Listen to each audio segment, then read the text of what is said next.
आइए भक्तों, आज सुनते हैं एक दंत संकष्टी चतुर्थी की महिमा एवं पूजा विधि और शुभ मुहूर्त। गणेश चतुर्थी व्रत भगवान गणेश को समर्पित है। इस दिन गणेश जी की विशेष पूजा की जाती है।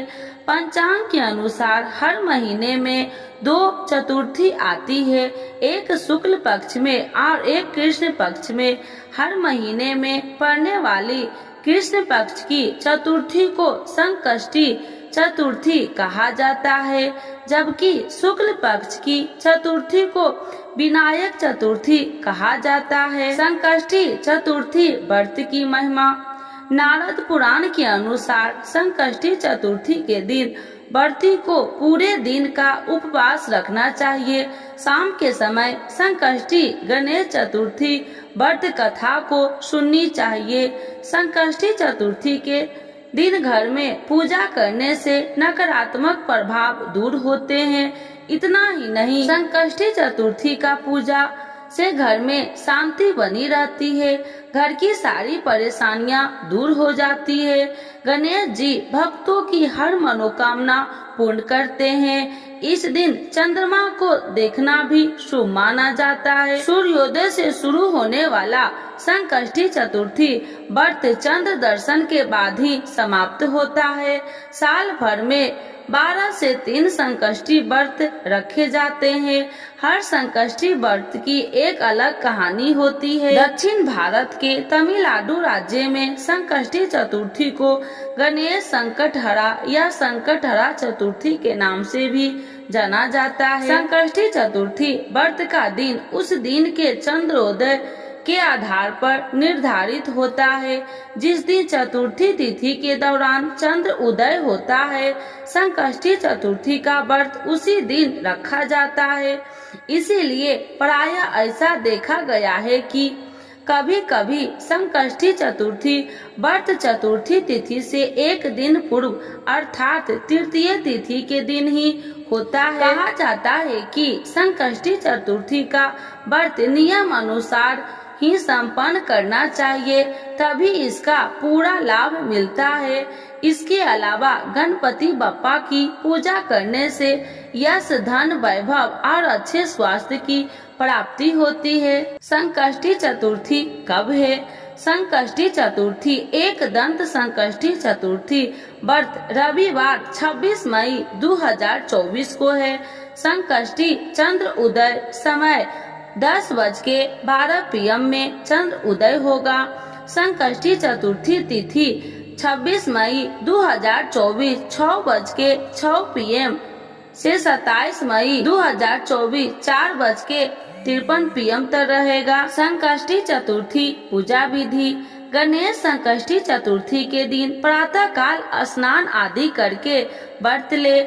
स्नान के बाद गणेश जी की पूजा आराधना करे, गणेश जी के मंत्र का उच्चारण करे, पूजा की तैयारी करे और गणेश जी को उनकी पसंदीदा चीजें जैसे मोदक, लड्डू और दुर्वा घास चढ़ाए। गणेश मंत्रों का जाप करे और श्री गणेश चालीसा का पाठ करे और आरती करे। शाम को चंद्र उदय के बाद पूजा की जाती है। अगर बादल के चलते चंद्रमा नहीं दिखाई देता है तो पंचांग के हिसाब से चंद्र उदय के समय पर पूजा कर ले। शाम में पूजा के लिए गणेश जी की मूर्ति के बाजू में दुर्गा जी की फोटो या मूर्ति रखे। इस दिन दुर्गा जी की पूजा बहुत जरूरी मानी जाती है।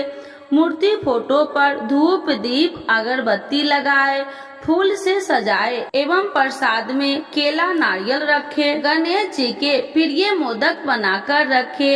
इस दिन तिल या गुड़ के मोदक बनाए जाते हैं।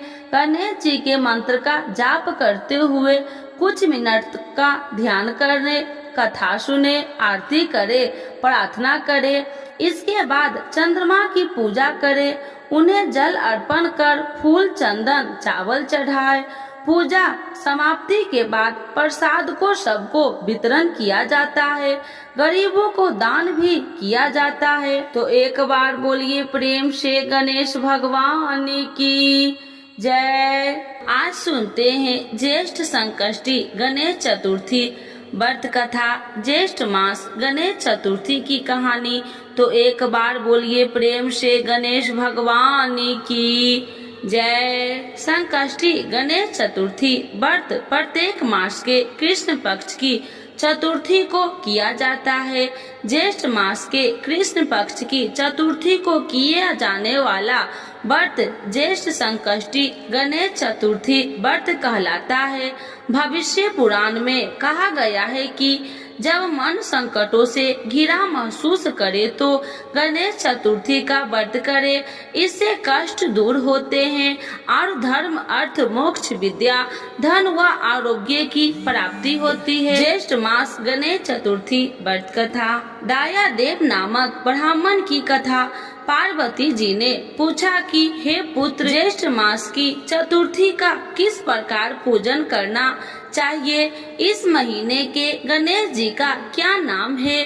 भोजन के रूप में कौन सा पदार्थ ग्रहण करना चाहिए? इसकी विधि का आप संक्षेप में वर्णन कीजिए। गणेश जी ने कहा, हे माता, ज्येष्ठ कृष्ण चतुर्थी सौभाग्य एवं पति प्रदायिनी है। इस दिन आँखू मूषक रथ नामक गणेश जी की पूजा भक्ति पूर्वक करनी चाहिए।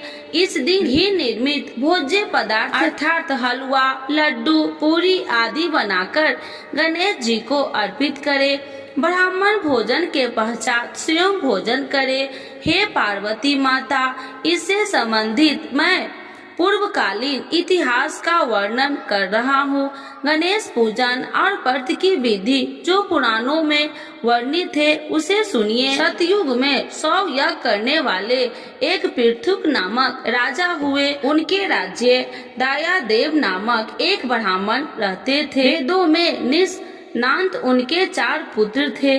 पिता ने उनके पुत्रों का विवाह गृह सूत्र के वैदिक विधान से कर दिया।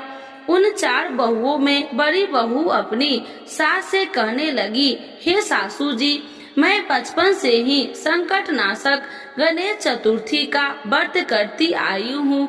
मैंने पितृगृह में भी इस शुभदायक व्रत को किया है। अतः हे कल्याणी, आप मुझे यहाँ व्रता अनुष्ठान करने की अनुमति प्रदान करें। विधि की बात सुनकर उसके ससुर ने कहा, हे बहू, तुम सभी बहुओं में श्रेष्ठ और बड़ी हो। तुम्हें किस प्रकार का कष्ट नहीं है और न तुम भिक्षुनी हो। ऐसी स्थिति में तुम किस लिए व्रत करनी चाहती हो? हे सौभाग्यवती, अभी तुम्हारा समय उपभोग करने का है। ये गणेश जी की कौन है? फिर तुम्हें करना ही क्या है? कुछ समय पश्चात बड़ी बहू गर्भवती हो गई। 10 मास बाद उसने सुंदर बालक का जन्म दिया। उसकी सास बराबर बहू को व्रत करने का निषेध करने लगी और व्रत छोड़ने के लिए बहू को ब्याह करने लगी। व्रत भंग होने के फलस्वरूप गणेश जी कुछ दिनों में कुपित हो गए और उसके पुत्र के विवाह काल में वर वधू के सुमंगली के समय उसके पुत्र का अपहरण कर लिया। इस होनी घटना से मंडप में खलबली मच गई। सब लोग व्याकुल होकर कहने लगे, लड़का कहाँ गया? किसने अपहरण कर लिया? बारातियों द्वारा ऐसा समाचार पाकर उसकी माता अपने ससुर दयादेव से रो रो कर कहने लगे, हे ससुर जी, आपने मेरे गणेश चतुर्थी व्रत को छुड़वा दिया है, जिसके परिणाम स्वरूप ही मेरा पुत्र गायब हो गया है। अपने पुत्र वधू के मुख से ऐसी बात सुनकर ब्राह्मण दयादेव बहुत दुखी हुए। साथ ही पुत्र बहू भी दुखित हुई। पति के लिए दुखित पुत्र वधू पत्री माँ संकट नाशक गणेश चतुर्थी का व्रत करने लगी। एक समय की बात है कि एक दिव्यज्ञ और दुर्लभ ब्राह्मण भिक्षा टन के लिए इस मधुर भाषणी के घर आया। ब्राह्मण ने कहा कि हे बेटी, मुझे भिक्षा स्वरूप इतना भोजन दो कि मेरी क्षुधा शांत हो जाए। उस ब्राह्मण कर उस धर्मपरायण कन्या ने उस ब्राह्मण का विधिवत पूजन किया। भक्ति पूर्वक भोजन कराने के बाद उसने ब्राह्मण को वस्त्र दिए। कन्या की सेवा से संतुष्ट होकर ब्राह्मण ने कहने लगे, हे कल्याणी, हम तुम पर प्रसन्न हैं। तुम अपनी इच्छा के अनुकूल मुझसे वरदान प्राप्त कर लो। मैं ब्राह्मण वेशधारी गणेश हूँ और तुम्हारी प्रति के कारण आया हूँ। ब्राह्मण की बात सुनकर कन्या हाथ जोड़कर निवेदन करने लगा कि हे विघ्न गणेश, यदि आप प्रसन्न है तो मुझे मेरे पति के दर्शन करा दीजिए। कन्या की बात सुनकर गणेश जी ने उसने कहा कि हे सुंदर विचार वाली, जो तुम चाहती हो वही होगा। तुम्हारा पति शीघ्र ही आवेगा। कन्या को इस प्रकार का वरदान देकर गणेश जी वहीं अंतर्ध्यान हो गए। उसी समय की बात है कि सोम शर्मा नामक ब्राह्मण एक वन में से उस दिव्य बालक को नगर में लाए। अपने पुत्र को देखकर दयादेव नामक ब्राह्मण बहुत प्रसन्न हुए। बालक की माता के हर्ष की तो सीमा ही न रही, साथ ही संपूर्ण नगरवासी भी प्रसन्न हुए।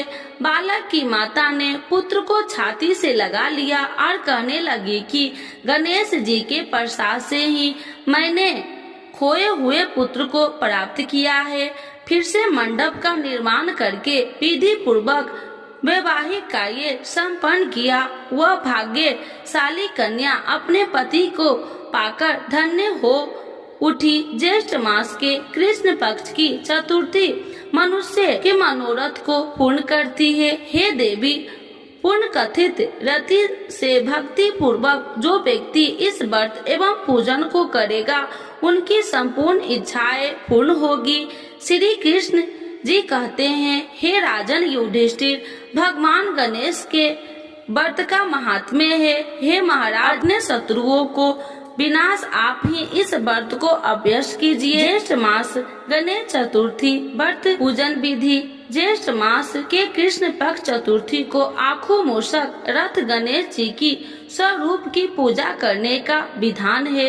प्रातः काल उठकर स्नान कर गणेश जी के सामने दोनों हाथ जोड़कर मन ही मन इस व्रत का संकल्प कर इस प्रकार कहे, हे एक दंत मूषक रथ गणेश जी, मैं चतुर्थी व्रत को करने का संकल्प करता या करती हूँ।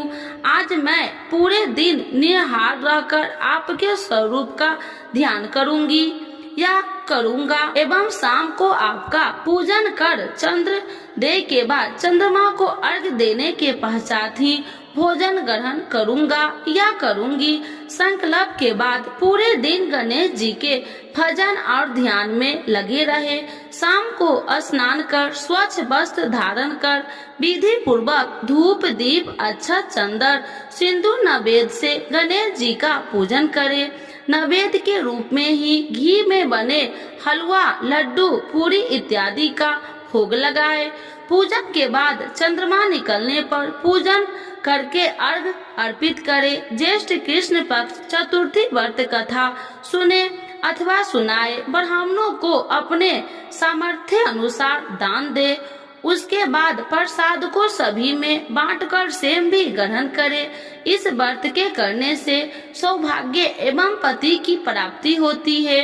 इस व्रत के प्रभाव से शत्रुओं का विनाश होता है और सभी प्रकार के मनोरथ सिद्ध होते हैं। तो एक बार बोलिए प्रेम से गणेश भगवान की जय, लक्ष्मी माता की